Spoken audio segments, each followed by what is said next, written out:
indifferent to all else. We must never do anything or speak anything that is contrary to bhakti just to gain popularity or collect followers.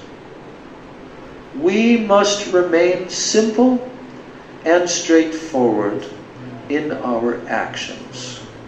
There shouldn't be any difference between our words and our actions.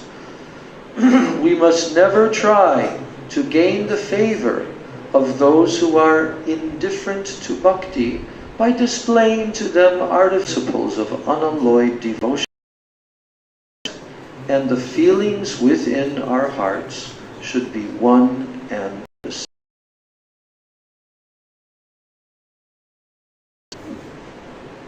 There is a note which was taken from one of the sections above, footnote here, which is regarding Swarup Siddha Bhakti.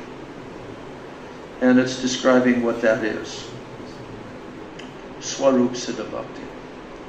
All favorable endeavors, such as hearing, chanting, remembrance, and so on, as well as the manifestation of the spiritual sentiments which occur beginning from the stage of bhav, which are completely devoid of all desires separate from Krishna, and which are freed from the coverings of jnana and karma, are known as Swarup Siddha Bhakti.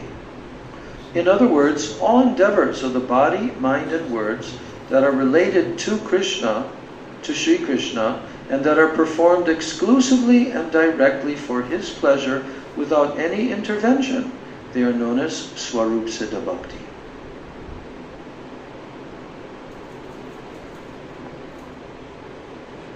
Yes, Maharaj?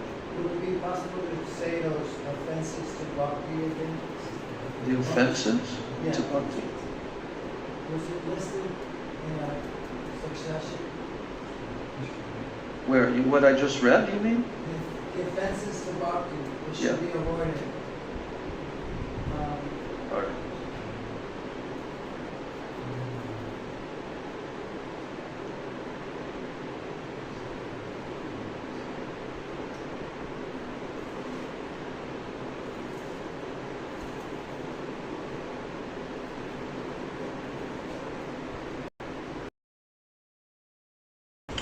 Offenses toward bhakti. This is a very dangerous item. We execute so many limbs of bhakti, such as accepting Diksha mantra from the bona fide spiritual master, every day applying tilak to 12 different parts of the body, performing archana to Sri Krishna, observing the vow of Ekadasi, chanting the holy name, and remembering Krishna according to one's ability, visiting the holy places like Vrindavan, and so forth. But unfortunately, we don't try hard enough to avoid committing offenses at the feet of Bhakti Devi. So giving the example of the activities of Mukunda, Sriman Mahaprabhu highlighted to his devotees the various symptoms of offense towards bhakti. So then that section of Mukunda and what Mahaprabhu told.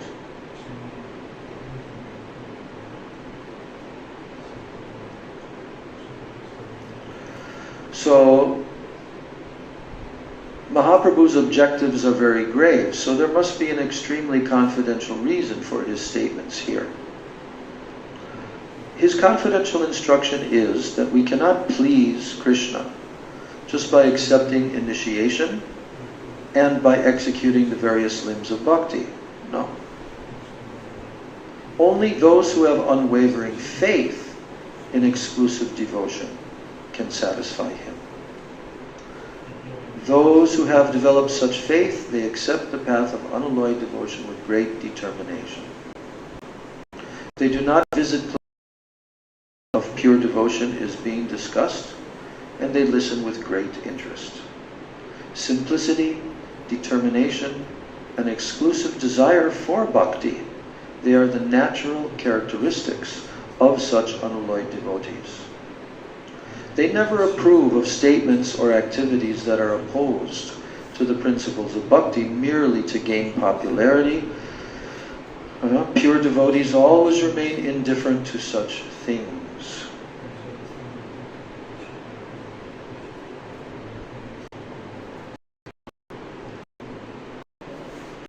Then he said, these days people don't try to avoid the above mentioned offenses. Just from seeing the devotees or hearing narrations of the Lord's activities, they display symptoms of apparent spiritual ecstasy such as trembling and the shedding of tears. And they support spiritual philosophy in assemblies, but then afterwards they are again seen becoming mad after sense gratification. Therefore, dear readers, what can be said about the so-called firm adherence, nishta, of those who display these bogus sentiments? We understand that just to earn fame, they display these symptoms before the devotees. So out of greed to acquire fame or other material benefits, they display varieties of this sort of conduct. So it is a matter of great sorrow that these people not only commit an offense at the feet of Bhakti Devi by propagating deceitful philosophies in the name of bhakti, but they also completely ruin the spiritual lives of the living entities of this world. So that's what he mentioned.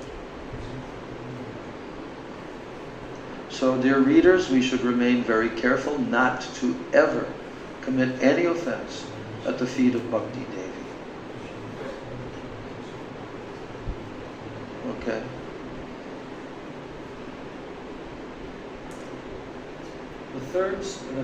The third section of Bhakti Tattva Viveka is titled An Analysis of the Natural Attributes of Bhakti. So an analysis of the natural attributes of Bhakti. And then the last chapter, chapter 4, is an analysis of the qualification for Bhakti. So chapter 3 is not as long as chapter 3 and chapter 4 are not as long as the first two chapters.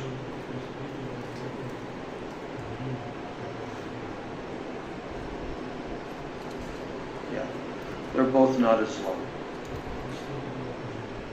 So I'm beginning chapter 3, an analysis of the natural attributes of Bhakti.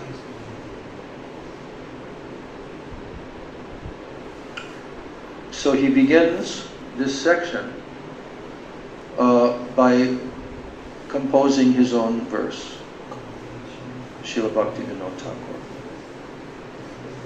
Shuddha Bhakti Swabhavasya Prabhavan Yat Padashrayat Sadaiva Labate Jivas Tam Chaitanyam Aham Bhaje.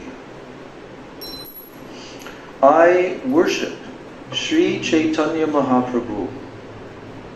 By taking shelter of his feet, the living entity forever obtains the potency issuing from the very nature of unalloyed devotion. So, I'm reading this again. Shuddha Bhakti Swabhavasya Prabhavan Yat Padashrayat Sadaiva Labate Jivas Tam Chaitanyam Aham Bhaje. I worship Sri Chaitanya Mahaprabhu.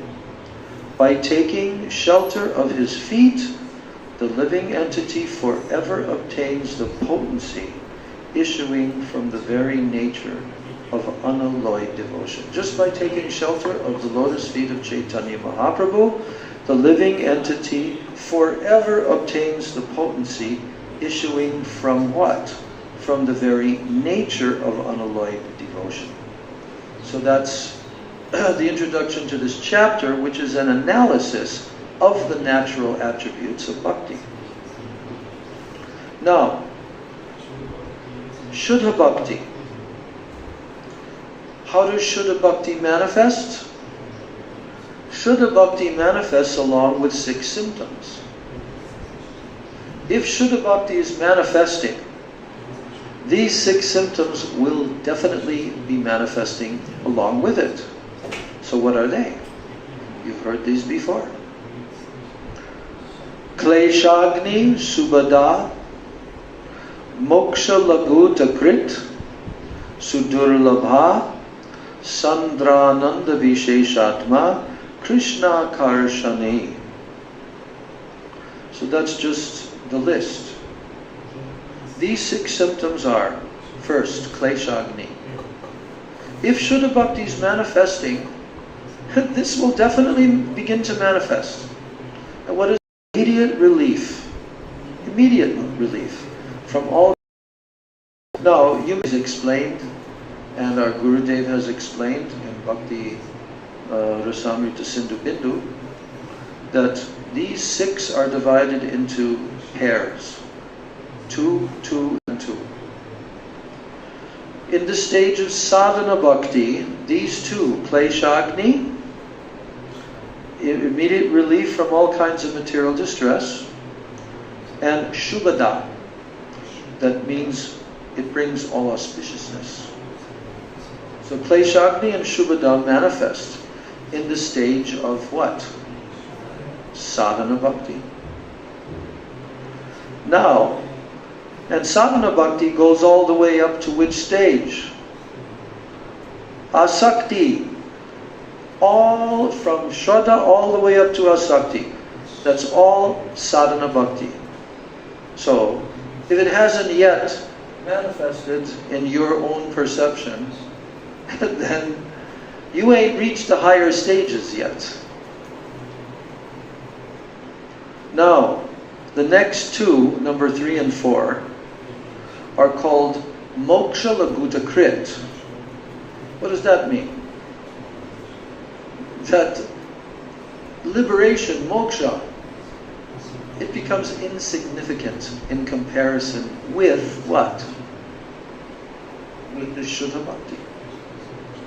Insignificant. What verse in the Sikshastakam is expressing that? Janmani Janmanishvare Bhavatat Bhaktir Ahaituki Tvai. And this is expressing the stage of Ruchi. So, Janmani Janmanishvare means birth after birth. Not interested in moksha.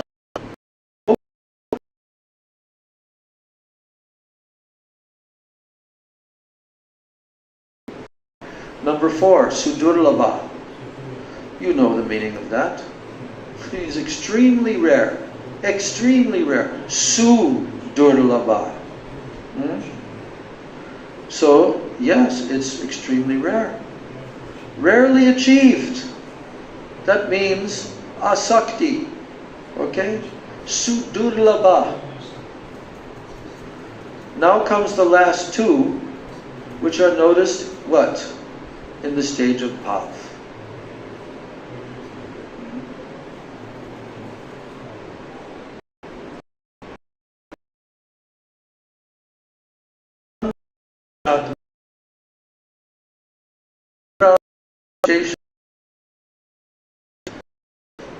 Grand intense pleasure.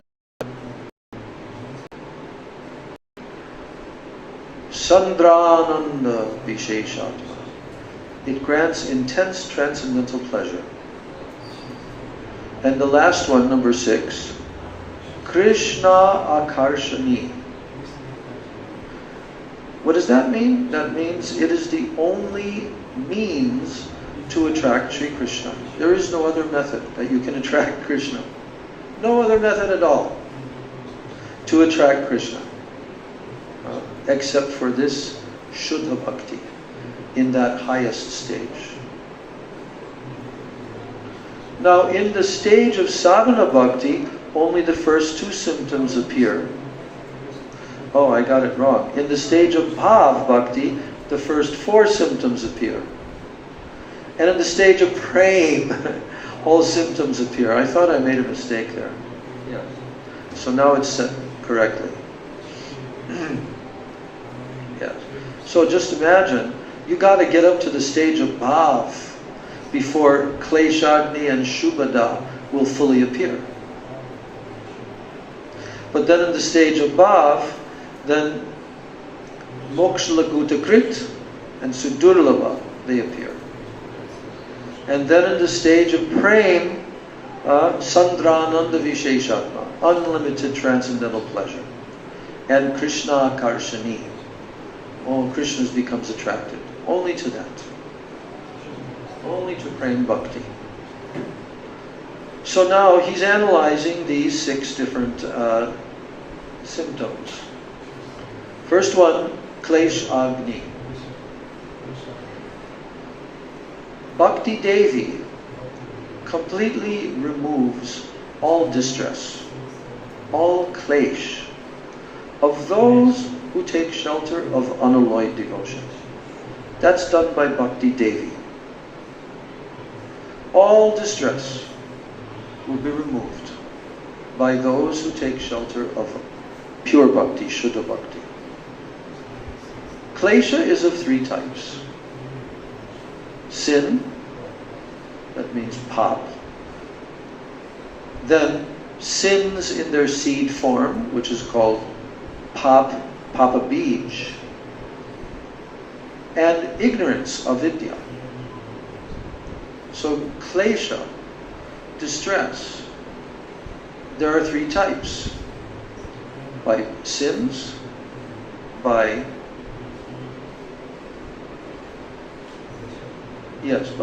papa bij, sins in their seed form.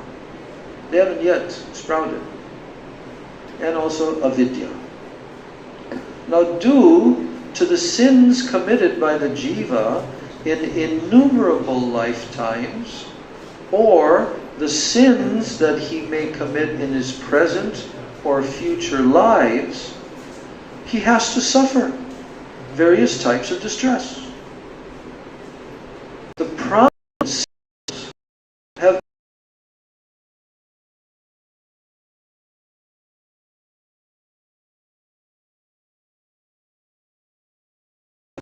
prominent sins. These sins can be further divided into 2 categories: prarabdha and aprarabdha. Now, what are prarabdha sins? Prarabdha are sins, those which the living entity, he must suffer the reactions in his present lifespan. So do we have some of those? Hell yeah. He must suffer. That's called prarabdha. Now the sins whose reactions will be suffered in one's next life, they are called aprarabdha. And the sins that are committed by the living entity in innumerable lifetimes combine together as aprarabdha sins, and in his next birth they fructify as prarabdha sins. Got that? So, innumerable lives of sinful activities, they all combine together as aprarabdha sins. They haven't yet manifested, but in his next birth they fructify as prarabdha sins.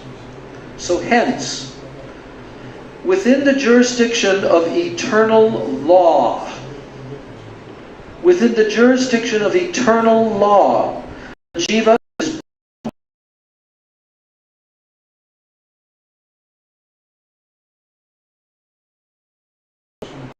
that is called what? Eternal law. Now birth in a Brahmin family, or in a Muslim family, or a wealthy family, or a poor family, or having beautiful personal features, or being ugly, they are all results of prarabdha karma. Now birth in an untouchable, a Yavana family, is due to prarabdha sins. So unalloyed devotion, what does unalloyed devotion do? It destroys both type of sin, prarabdha and aprarabdha. So if the path of jnana is followed properly, then it destroys aparabdha karma. Got it? Gyan can only extend to that. Aparabdha. The sins that haven't manifested yet.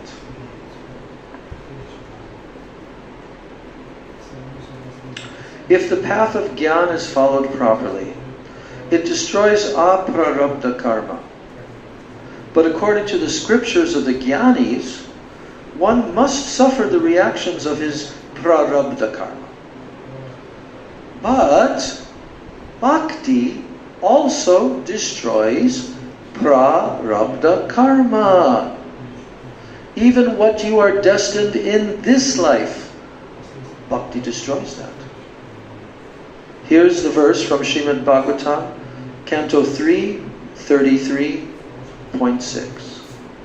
Yan nama deha shravananu kirtanad, yat pravanad yat smaranad api kvachit, svadopi sadya savanaya kalpate, kutak punaste bhagavan nu darshanat.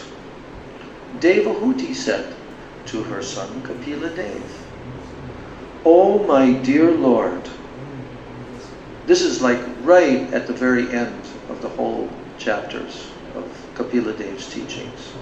Devahuti says, "Oh my dear Lord, by hearing and chanting your holy names, by offering obeisances unto you, and by remembering you, even a person born in a family of dog-eaters immediately obtains the right to perform Vedic sacrifices. In other words, he acquires the status of a Brahmana.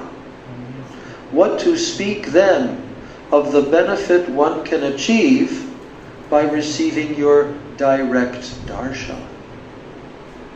So how is this obtained? By hearing and chanting your holy names, by offering obeisances unto you, by remembering you. Doing these limbs of bhakti. So Srila Bhaktivinoda Thakur said this verse highlights how bhakti easily destroys the prarabdha sins that result in taking birth in a low-class family. Now, see how bhakti also destroys aprarabdha sins. Here we go. Padma Purana, quoted in Bhakti Rasamrita Sindhu 1.1.23. Aprarabdha phalam papam, kutam bijam phalon mukam, krame naiva praliyeta Vishnu bhakti ratatmana. For those who have undeviating and exclusive attachment for devotion unto Lord Vishnu, undeviating and exclusive attachment for devotion unto Lord Vishnu, their aprarabdha, the accumulated stock of sins that are lying in a dormant condition, their kuta, their sins that are tending towards producing seeds, which means that they are beginning to take shape as sinful desires, then their bija, the seeds that are already established as sinful desires, and prarabdha, fructified sins, they are all destroyed in sequence. By doing what? By having undeviating.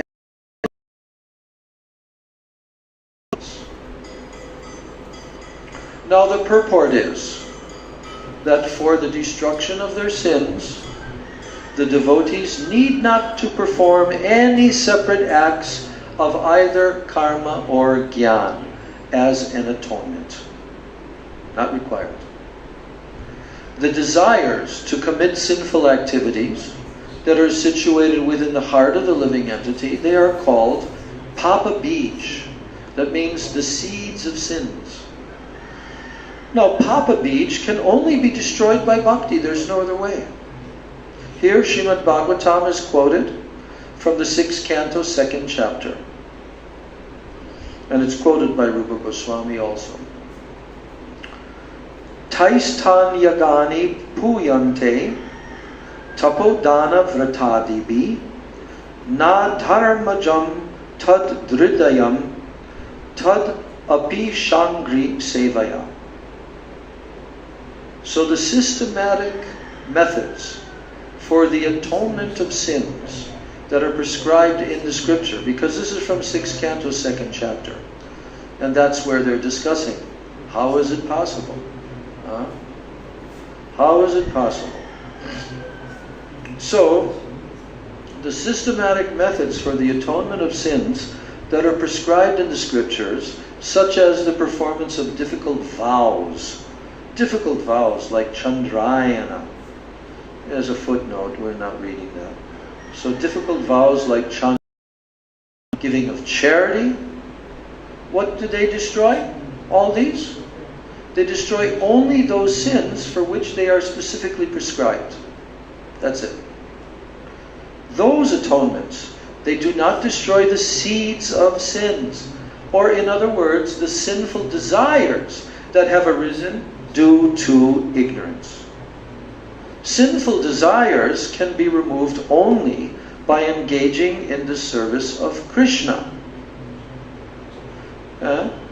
So that means that besides bhakti, there is no other means that can expunge sinful desires from the heart. No other method. No other method.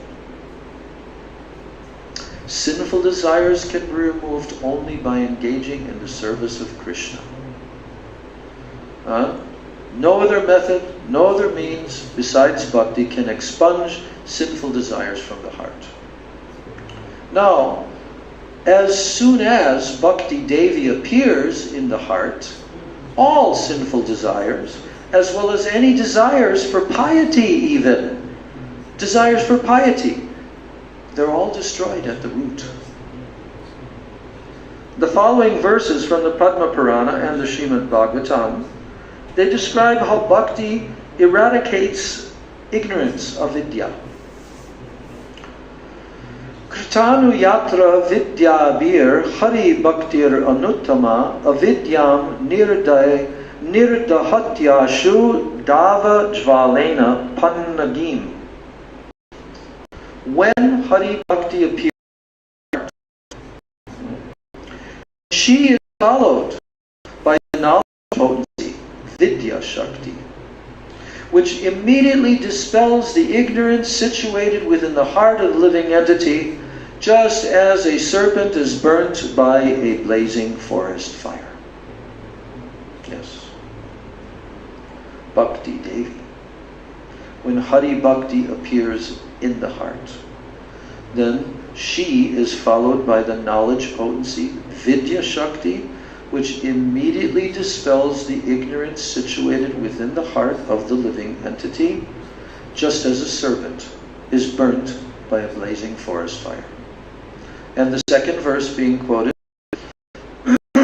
also from the same chapter, from the Srimad Bhagavatam, 4th canto.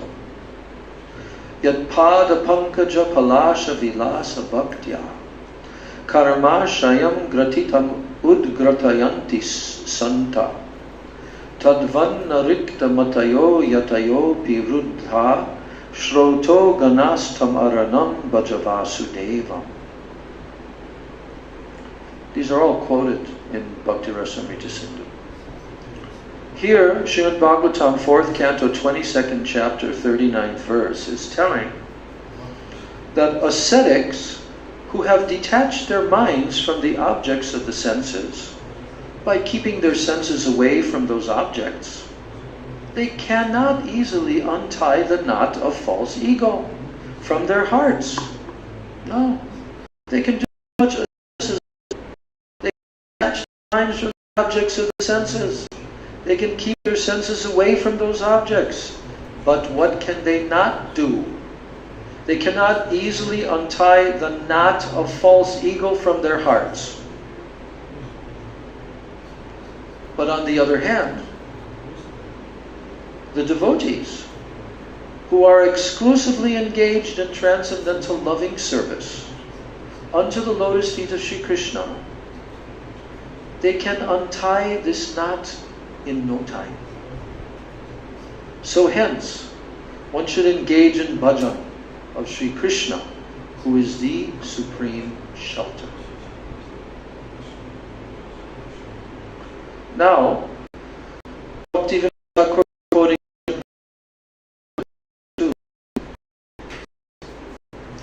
and this is in relation to the following topic. Though the cultivation of knowledge, it can dispel ignorance to some extent. So someone cultivates jnana, to some extent it can dispel ignorance. But without taking shelter of bhakti, a sadhak will certainly fall down. Certainly fall down. Without taking shelter of bhakti, a sadhak will certainly fall down. And what is the famous verse? Yen ye arvindaksha vimuktamaninas tvai ashtabhavad avishuddha buddhaya. Demigods are praying this to Krishna in the womb in the 2nd chapter of the 10th canto. They're praying, O lotus-eyed Lord, although by the cultivation of neti-neti, the negativity principle, the non-devotees endeavor to attain something different from dull matter, and they consider themselves to be liberated, but the intelligence is impure of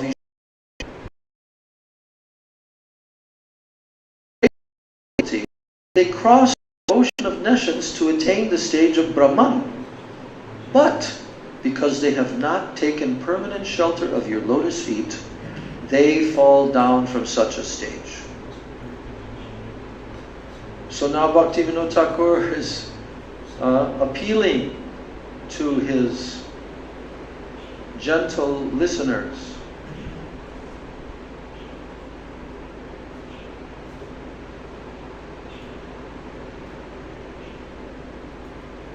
What a wealth of shlokas in this chapter.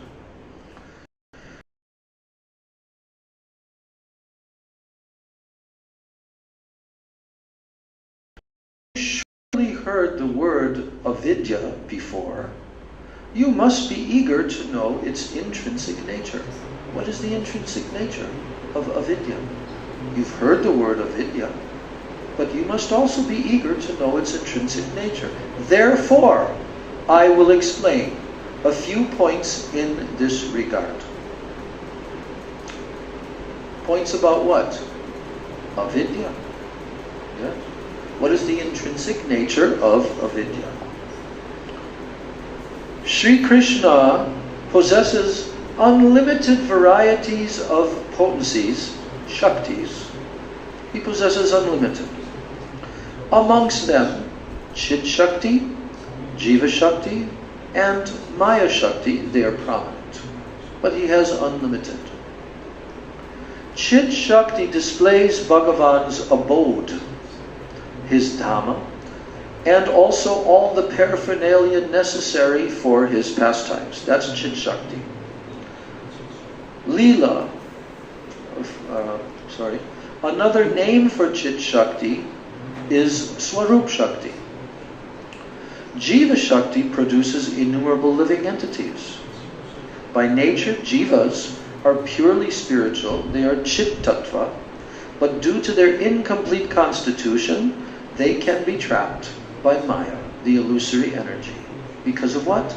Their incomplete constitution. By harboring selfish desires, they become opposed to Krishna. And then they are trapped by the illusory energy. And by desiring to be disposed towards Krishna, they are freed from Maya and they engage in his service. This is the difference between conditioned and liberated jivas. Now, the illusory energy acts in two ways upon the intrinsic nature of the. The illusory energy is acting in two ways upon the intrinsic nature of the conditioned living entity. Through its avidya aspect, Maya covers the constitutional pure ego of the living entity, thus creating a false or a distorted ego by which the jiva identifies himself with gross matter. This shackle of ignorance, it is the cause of the jiva's conditioned state. Becoming free from avidya and devoid of all false designations, the living entities attains the stage of liberation. Thus, avidya is the condition. Ignorance causes the desire for fruitive activity in the jiva. And these desires initiate the process of sin and piety. Again, ignorance, this avidya, it causes the desire for fruitive activity in the jiva. What is fruitive activity? I want to gratify my senses. So these desires, they initiate the process of sin and also the process of piety. This ignorance is the root cause of all the difficulties that are experienced by the jiva. Underline that sentence. These desires, for what? Piety or sinful activities. This ignorance that causes that is the root cause of all the difficulties experienced by the jiva. So besides bhakti, no other process is capable of eliminating this ignorance. Not possible. Karma, what can it do? Can only destroy sins, that's all. Gyan, it can only destroy at the root the desires that cause both sin and piety. But bhakti totally eradicates at the root the sins themselves. And also the desires to perform both sin and piety. And the prime cause of these desires, which is avidya, ignorance. Bhakti eradicates all.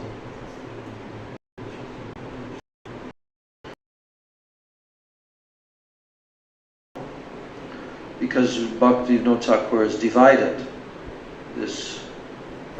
these symptoms into sections.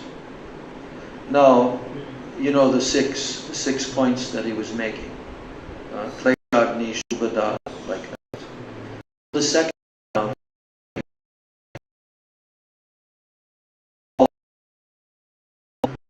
means it's auspicious, it's full of auspiciousness by its very nature. So therefore, Rupa Goswami says in the Bhakti Rasamrita Sindhu 1.127, Rupa Goswami says this: Shubhani prinanam sarva jagatam anuraktata sadguna shukam ityadin yakyatani manishibi. Scholars define true auspiciousness, Shubha. How did the scholars define this? They define true auspiciousness, Shubha, as possessing love for all living entities and becoming the object of affection of all living entities, as well as possessing all good qualities, happiness, and other similar auspicious achievements. There you go. There's the list. Shubha. Shubha, auspiciousness. How is that defined? If auspiciousness is being manifested in a living entity's life, then true auspiciousness, it will have these symptoms. It will manifest in these ways. That living entity will possess love for all living entities. That's the first one. And that living entity will become the object of affection for all living entities. And that jiva will possess all good qualities. He will possess all happiness. And he will possess all other similar auspicious achievements.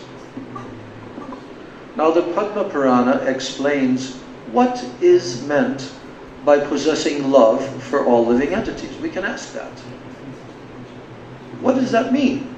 That one possesses love for all living entities, and also that one becomes the object of affection for all living entities. Here it is. Here's the verse from Bhakti Rasamrita Sindhu 1:128. Ye narchito haristena tarpitani jagantyapi rajyanti jantavas tatra jangama stavara api. This means those who have worshipped Sri Hari, they have satisfied the entire universe. Those who worship Sri Hari, they have satisfied the entire universe.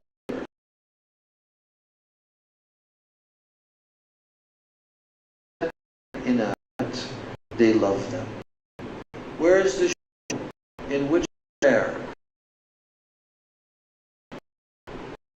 An ashtakam that is chanted regularly. This statement is made in the very first verse of that ashtakam.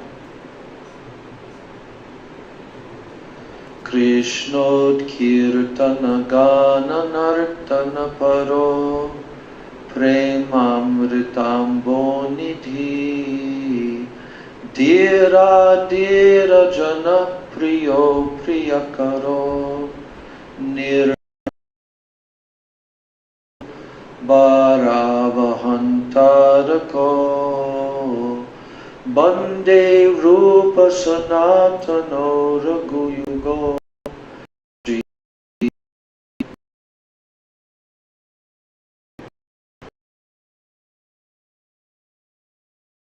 of praying, and we're always chanting and dancing in the kirtan of Krishna utkirtana. But what symptom manifested in them? Dira dira jana priyo priyakaro nirmatsaro pujito. They were highly worshipable. Pujita. Nirmatsara. They had no envy of any living entity. Therefore, even those who were dira and those who were adira, the gentle persons and the what? Ruffians. Prabhupada translates that. Dira dira jana priyo. They were dear to all the living entities. So, the purport is of this verse that those who are devoted exclusively to Hari Bhajan, they love everyone without any envy, and therefore others also love them. And in devotees, all varieties of good qualities, they develop naturally. This is easily verified by examining the lives of devotees. Now in this regard, it says in the Srimad Bhagavatam as well as in the Bhakti Rasamrita Sindhu, this is from Bhagavatam 5:18-12, Yasyasti bhaktir bhagavati akinchana sarvair gunais tatra samasate sura harava bhaktasya kuto mahadguna manoratena sati dhavato bahi. Prabhupada quoted this verse very often in his purports, very often. So those who possess undeviated and exclusive bhakti for Bhagavan, what happens to them? They become the residents of all the demigods and of all good qualities. So how can such great qualities exist in non-devotees, whose illicit desires compel them to run after sense gratification? How can those qualities exist in non-devotees? The qualities of compassion, of truthfulness, of humility, detachment, spiritual awareness, and so forth, they appear only in those hearts in which bhakti has arisen. So even by great endeavor, these qualities do not appear in those hearts which are occupied with desires for sense gratification. Though happiness is included within auspiciousness, it is being reviewed separately. By nature, bhakti bestows all auspiciousness. So we'll complete our reading today with this final analysis here before we continue to complete this chapter, which we've probably done 2/3 of this chapter so far.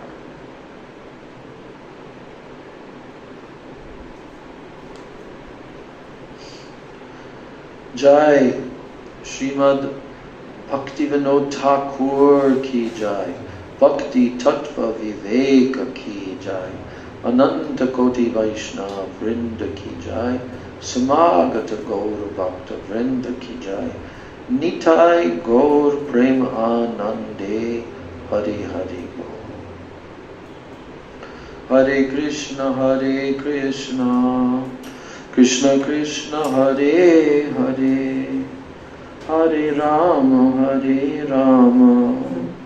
Rama Rama Hare Hare, Hare Krishna, Krishna Krishna Hare Hare, Hare Rama, Rama Rama Hare Hare, Hare Krishna, Krishna Krishna Hare Hare, Hare Rama, Rama Rama Hare Hare.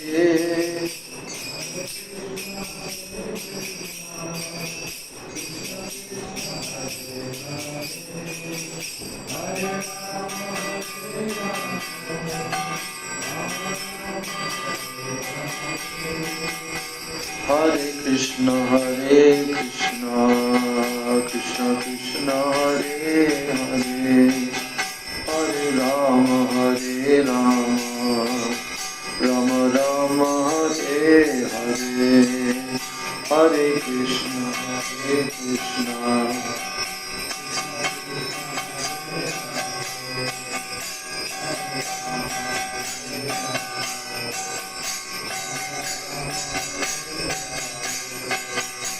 Hare Krishna, Hare Krishna, Krishna Krishna Hare Hare, Hare Rama, Rama Rama Hare Hare.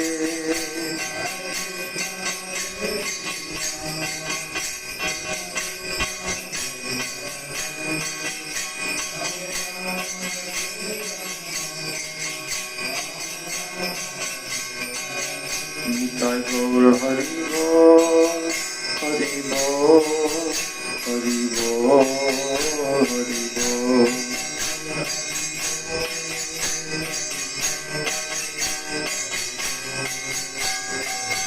Nitai Gaur Hari Bol, Hari Bol, Hari Bol, Hari Bol.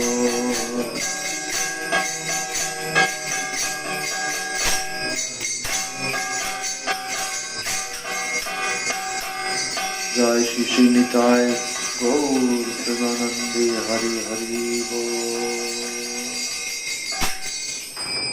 Vrindai Tulsi Devi Priyai Keshavasya Cha, Krishna Bhakti Prade Devi Satyavachai Namo Namaha.